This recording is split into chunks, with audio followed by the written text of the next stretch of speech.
Hi, today I'm going to show you how I painted these background trees that are in the distance, and I want to make them a little bit more dull than these ones up front, and I sort of use a pointillism method in order to do this. So I've got paint already mixed up in several different versions of green, and hopefully I'm close enough so you can see that. I've got a pale yellow and some darker greens and mid-tones. And what I'm going to do, I've already tested it, as you can see out here on my piece of scrap paper. So what I'm going to do is start with the lightest color, which is this pale yellow, and I'm just kind of dotting it onto the surface.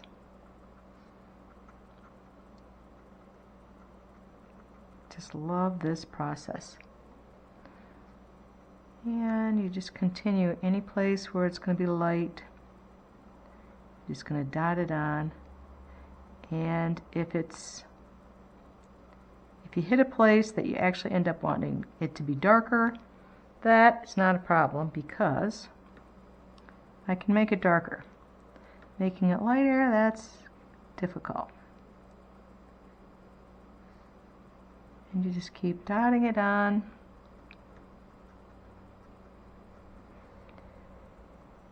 And as we go down the paper, I want it to get a little bit darker. So I'm over here mixing up just a slightly darker version of this yellowish green color. And I like that there's all these little curly lines in the paper. And I actually don't mind if some of them show through. So we continue this process. And now I'm going to make it just a little bit darker still. And I'm kind of dotting next to places that I've already done.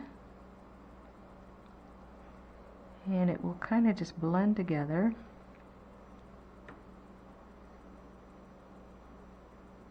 If you have too much water on, they'll blend together too much and you'll lose all that really light color. So if you start dotting it on and you see it's blending together too much, just wait a few minutes for the original yellow to dry. And I'm going to continue over here.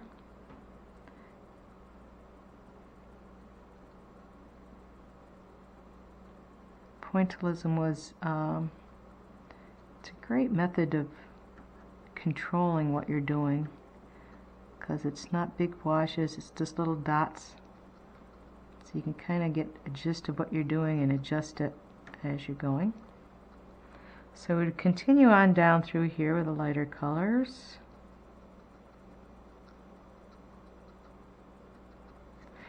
But now I'm going to switch to a darker color just so I can give you an idea of how this is going to look. Say if you get too much on, if it looks like it's blending too much, just back off.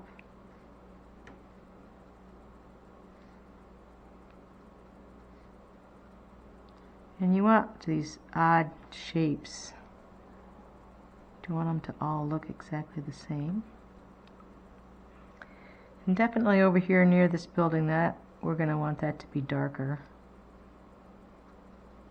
And when you get around the flower forms, we've got some, as you can see, some really light ones in here. So we want to make sure that we don't get too close to them, and when we do get near them, that I'm going to want to surround those flowers with and the leaves with really dark greens so that the lighter ones stand out.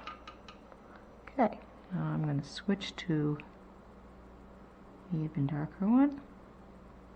Just kind of dotting it on.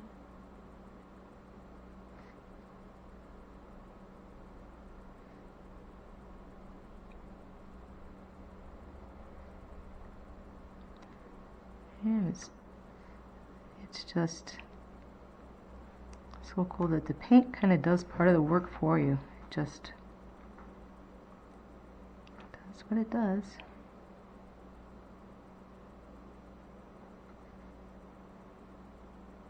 And I've done several versions of this tutorial. I keep working out the kinks, and every time I do work on a painting, this same painting, it comes out different.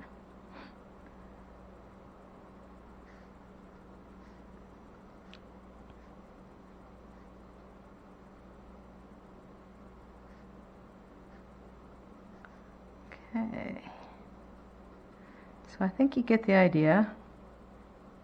And as you're working down the page, it does get darker down here. And I've also, just so you know, I used sap green and viridian green to mix up in here, but I also added some of my magenta in here because I don't want a really bright green. In fact, it sort of looks a little too bright to me right now.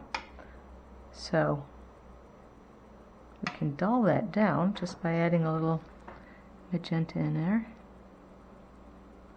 because we want this to like go into the background. I want the foreground leaves to come towards you, and these ones in the background to just kind of move off into the distance.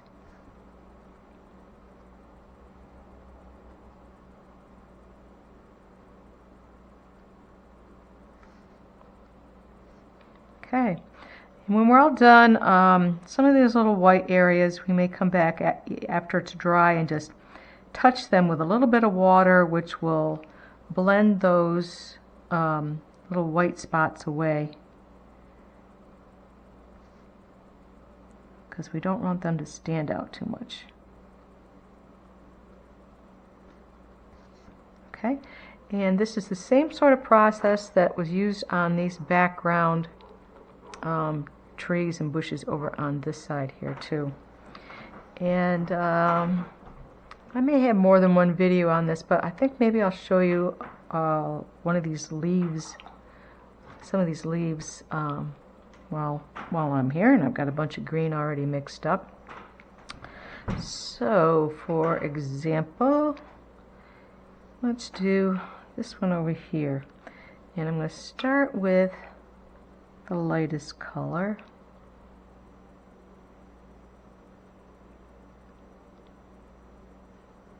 And your paint sheet might look a little different than this because I've done several versions where I was kind of perfecting it. I actually like that to be a little yellower.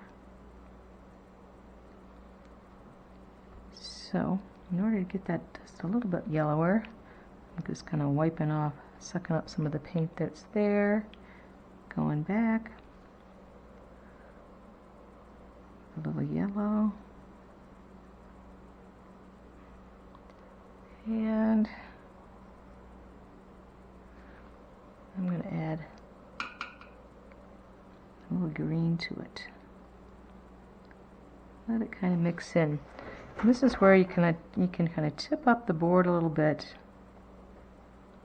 to get the direction of the paint going the way you want. And there goes my little sample piece. Because I didn't want that green blending up too much into the yellow, just a little bit.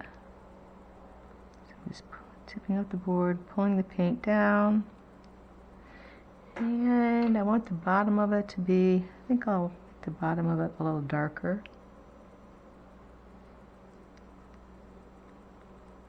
So I'm just touching the bottom edges of this leaf with this darker green.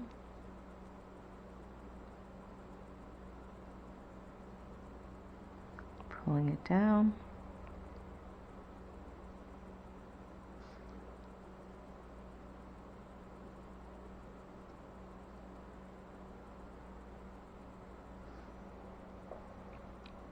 Okay, and then you want to kind of go back and look at your edges.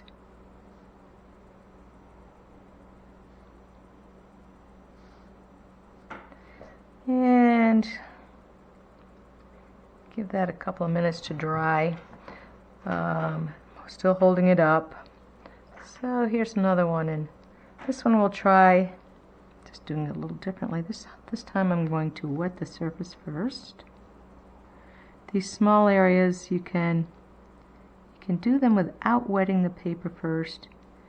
It gives slightly different effects than if you do wet it first. So try both ways. You can always try it out on your sample piece of paper that I included. Draw yourself a little leaf and try painting it first.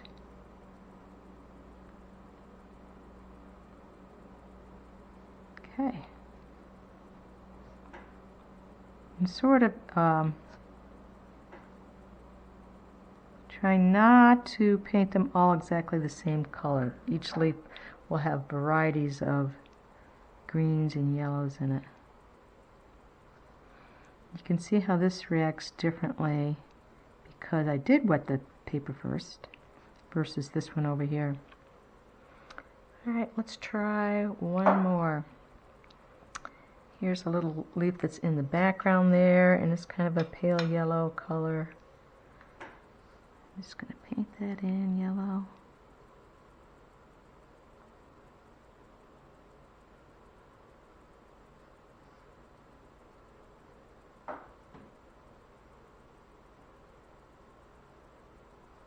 Okay. You can get an idea of how the leaves work. And don't fret too much if you think that it's not as perfect as you want it to be, because 9 times out of 10 when you get done, that little imperfection you thought you saw will have disappeared, and it'll look great. So going back to this one, you can see actually it's damp enough so it's making my paper bubble a little bit, but it'll flatten out. So now you can go back and kind of touch some of these white areas, some clear water.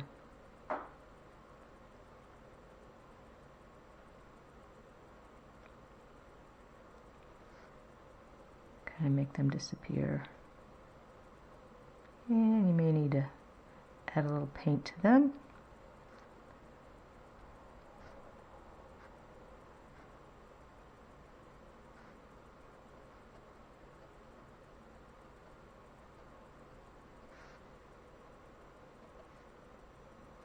You see, and it really reads like, you know, distant foliage in the background. So I hope that this is helpful for you.